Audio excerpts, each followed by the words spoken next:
পবিত্র ঈদুল ফিতর উপলক্ষে রাজধানী ঢাকাসহ সারা দেশে উৎসবের আমেজ বিরাজ করছে।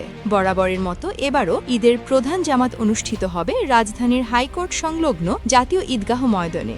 রাষ্ট্রীয় প্রোটোকল ও ধর্মীয় ভাবগাম্ভীর্য বজায় রেখে রাষ্ট্রপতি চুপ্পু এবং মাননীয় প্রধানমন্ত্রী তারেক রহমান এই জামাতে অংশ নেবেন। রাষ্ট্রপতি ও প্রধানমন্ত্রীর পাশাপাশি প্রধান বিচারপতি, মন্ত্রিসভার সদস্যবৃন্দ, কূটনৈতিক মিশনের প্রধানগণ এবং সরকারের উচ্চপদস্থ সামরিক ও বেসামরিক কর্মকর্তারা এই জামাতে নামাজ আদায় করবেন। নামাজ শেষে রাষ্ট্রপতি ও প্রধানমন্ত্রী দেশ ও জাতির সমৃদ্ধি কামনায় মোনাজাতে অংশ নেবেন এবং উপস্থিত মুসল্লিদের সাথে শুভেচ্ছা বিনিময় করবেন। অন্যদিকে সংসদের বিরোধী দলীয় নেতা ও জামায়াতে ইসলামীর আমির ডাক্তার শফিকুর রহমান মিরপুর এলাকায় স্থানীয় মুসল্লিদের সঙ্গে ঈদের নামাজ আদায় করবেন।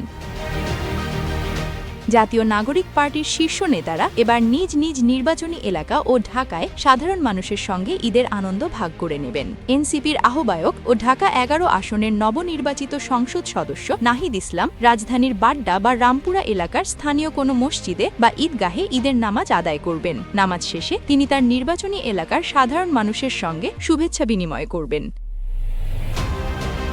এনসিপির অন্যতম শীর্ষ নেতা হাসনাত আবদুল্লাহ তার নিজ জেলা কুমিল্লার দেবিদ্বারে কুমিল্লা ৪ আসন ঈদের নামাজ আদায় করবেন। বিগত বছরগুলোতেও তাকে নিজ গ্রামের মানুষের সঙ্গেই ঈদের নামাজ পড়তে দেখা গেছে।